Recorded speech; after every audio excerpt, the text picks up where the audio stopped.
அன்புக்குரியவர்களே, இறைவன் நமக்கு பலவிதமான அருட்கொடைகளை கொடுத்துருக்குறாங்க. ஆனால் மக்கள் எதை வைத்து ஈர்க்கப்படுறாங்கன்னா, உங்கள் அழகை வைத்தோ, உங்களுடைய கல்வியை வைத்தோ, உங்களுடைய பணத்தை வைத்தோ அல்ல.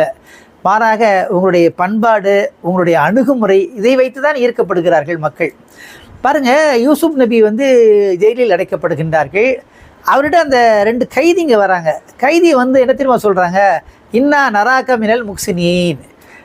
யூசுப் அவர்களே, நாங்கள் உங்களை பண்பாடு மிக்கவராக பார்க்கின்றோம், நல்லவராக பார்க்கிறோம் அப்படிங்கிறாங்க.